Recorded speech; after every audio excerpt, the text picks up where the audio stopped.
Hey, it's you! It's been a long time!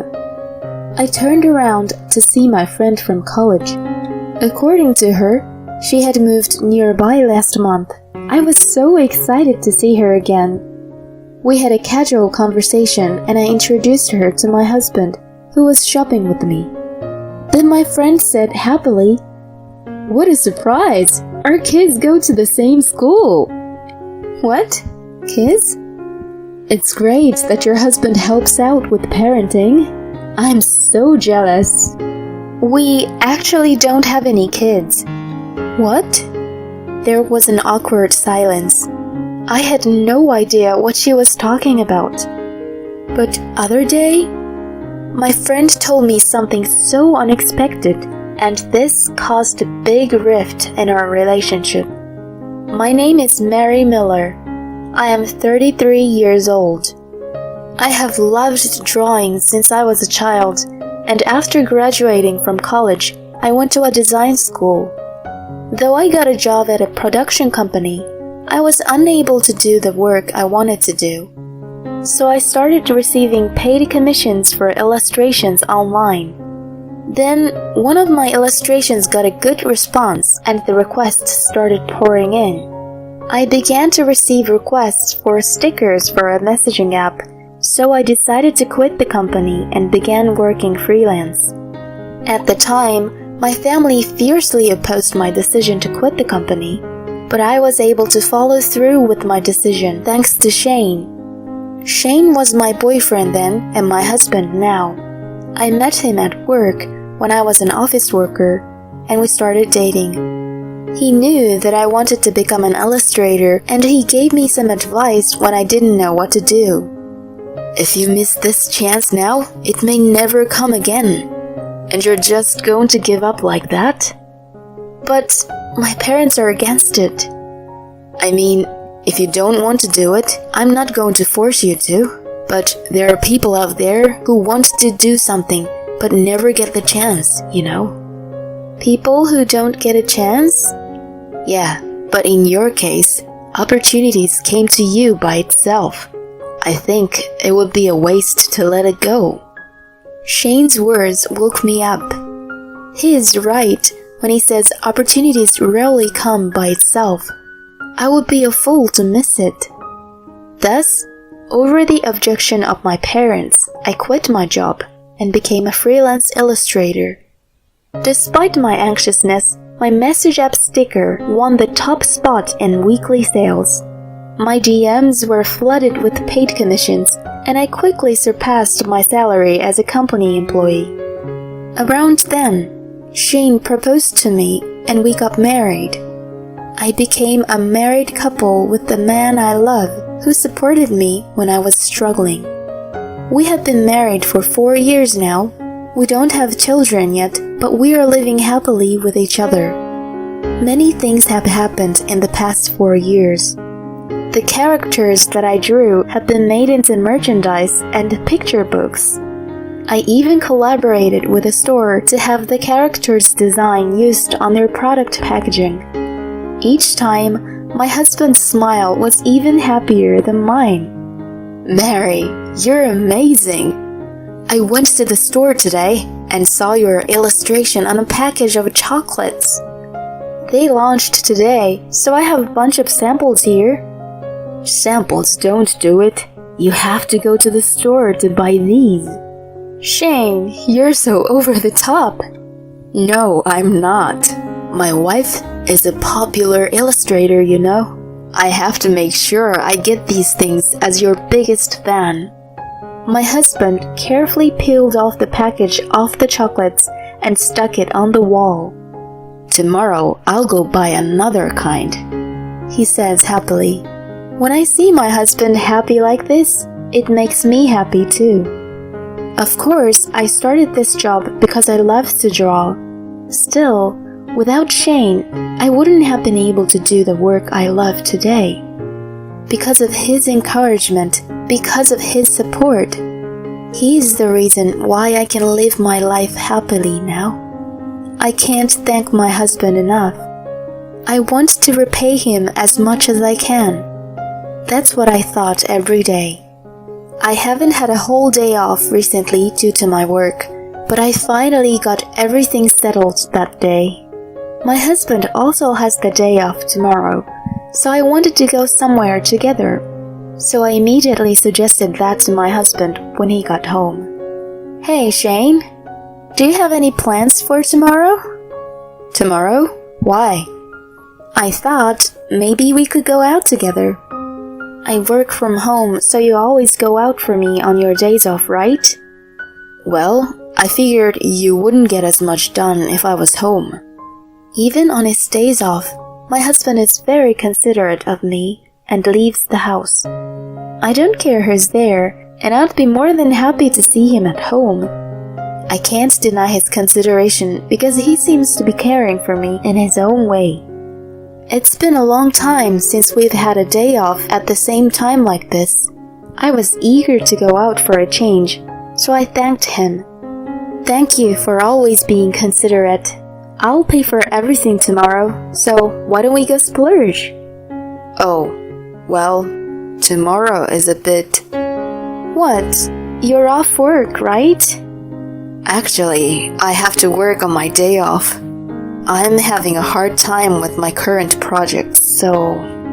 You never used to have to work on your days off. You must be really busy. Yeah, you make a lot of money, right? So, I thought I'd better not let you down. Shane, we don't usually talk about it, but there is a big difference in our incomes. Shane works for a small company, so his salary is about average. I, on the other hand, earn quite a bit of money from collaborations with various companies and regular sales of app stickers. Perhaps my husband is self-conscious about that. However, if I told him that he didn't have to worry about it because I earned the money, it would destroy his pride. If he wants to quit his job and become a house husband, that's fine. However, he is still working as hard as he can to keep up.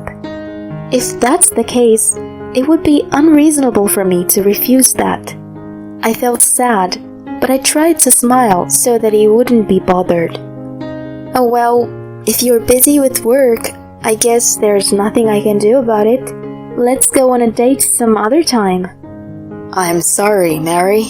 It's your day off, so you should go out somewhere to get your mind off of work. Yeah, I'll do that.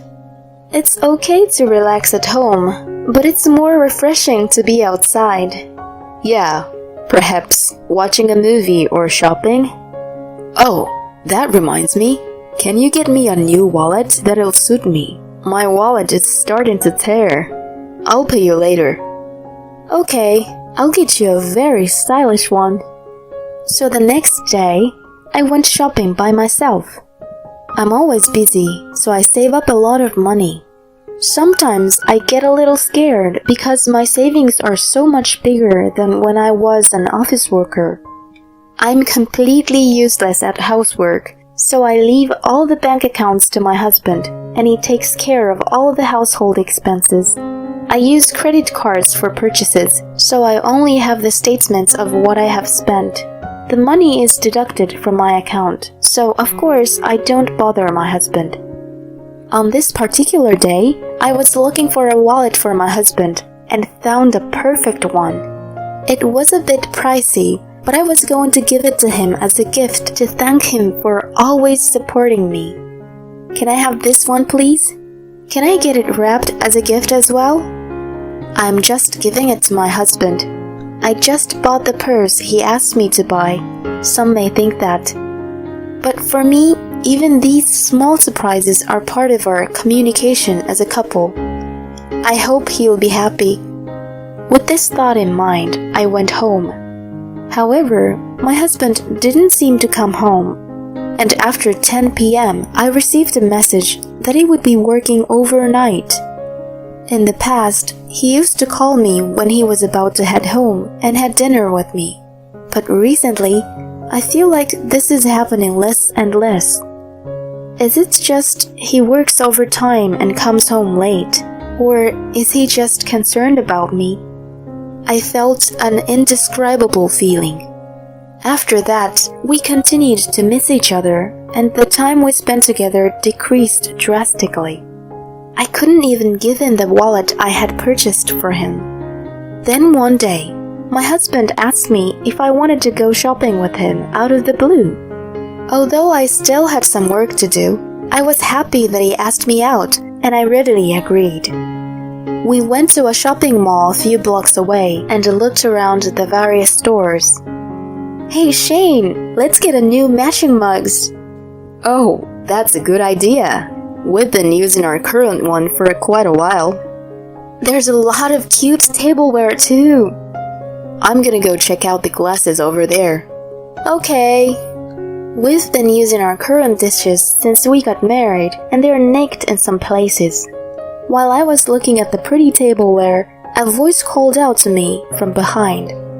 "It's you, Mary. It's been a long time." I turned around to see my friend from college, Emily. "Emily! Wow, it's been so long! How have you been?" "I'm doing great. How long has it been?" "I haven't seen you since we graduated from college, so it's been more than 10 years. You haven't changed at all. And you look as cute as ever, Emily." "Oh, please. I'm exhausted every day." "Well, what brings you here today? I heard that you got married and moved to the East Coast with your husband." "My husband gets transferred a lot with work, so we actually moved here last month." "Oh, I see." I was so excited to see my old friend again, especially because I didn't have any friends nearby that I could meet so easily. "What are you doing here today? Are you here alone?" Emily asked me, just in time to see my husband coming this way. I called my husband and introduced him to her. "Emily, this is my husband Shane. I've told you about marriage, but we haven't had a wedding, so this is the first time you've seen my husband, isn't it?" My husband smiled at Emily and introduced himself. "Emily has a husband too, so we may be able to be family friends in the future." While I was imagining such a thing, she said happily, "What a surprise! Our kids are in the same school." "What? Kids?" The unexpected statement made me pause for a moment. We don't have a child, so we've never even been to a school. Without noticing my agitation, Emily continued with a smile. "It's great that your husband helps out with parenting. I'm so jealous." Parenting? What do you mean by that?" "It's not every day that a father comes to pick their child up from school. I'm the one who always picks up my kids from school. Your husband is so nice." "Wait a minute. We actually don't have any kids." "What?" There was an awkward silence. I had no idea what she was talking about. I looked at my husband, who had turned pale and was slumped over. I asked Emily why she thought we had a child. She was slightly confused, but started talking. "I saw your husband at my kid's school the other day." "You mean Shane? Are you sure?"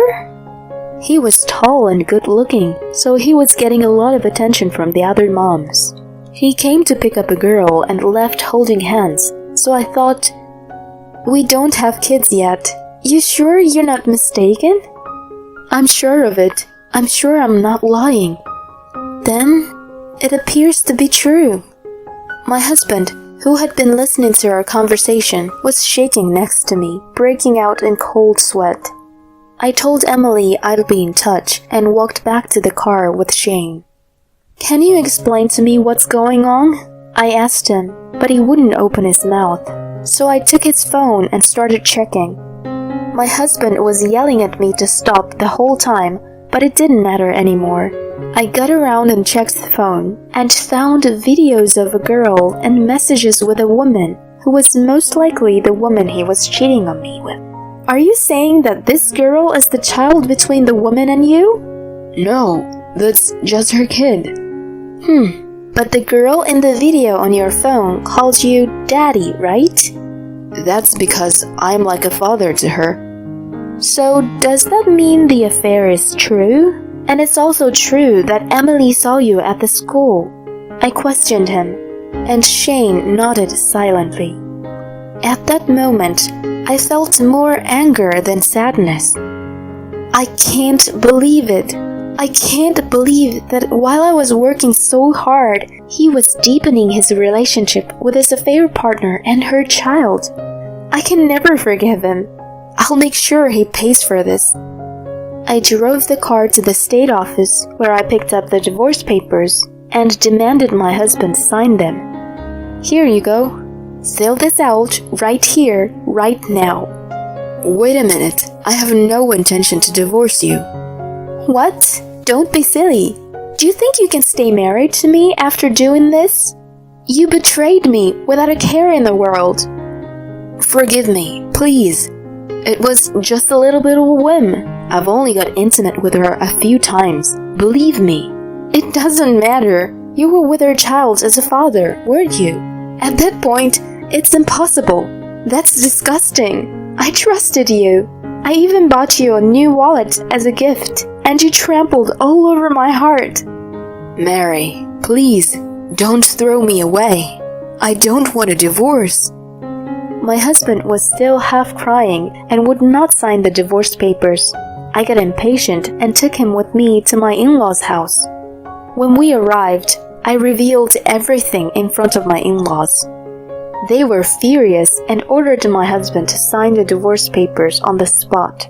I know he has a weakness for my father-in-law. My father-in-law is a strict man, and he would never tolerate anything unethical. After getting his signature, I stormed into the house of the unethical woman with my husband leading the way. Luckily, her child was at school, so the woman was home alone. When I asked her about the situation, I found it very hard to believe. Apparently, my husband lied about being divorced and contacted her. She was a single mother who was having trouble making ends meet, so he withdrew money from my account and gave her a large sum of money every month to support her. He lied to her that he worked for a major company and gave her money that he falsely claimed was his salary. When I told her that all of this was a lie, she glared at my husband with a disdain and told him to never show his face again. She, too, was in a way a victim of my husband. Thus, my husband was easily dumped not only by me, but also by the woman with whom he was having an affair. We later filed for divorce and our marriage ended. I declared alimony for the affair, as well as a total of $20,000 that he withdrew from my account without my permission. As for the affair partner, she did not know my husband's true identity, so I did not claim any compensation. On the contrary, she contacted me right away and said she wanted to return the money. Apparently, she had been saving the money Shane had given her every month without spending it. I gratefully accepted the money. Shane, now alone, paid my alimony in one lump sum and was in debt. He had no support from his parents, and after moving to a studio apartment, he was living a much poorer life than before. He lied, cheated on his wife, and spent his wife's money without permission. He deserved it. I, on the other hand, bought a new apartment and a new room to work in. I see my friend Emily regularly, and we talk about many things. If I had not met Emily that day, I would still be cheated on. She felt sorry for me, but I can only thank her. I am going to enjoy my life from now on to make it even better.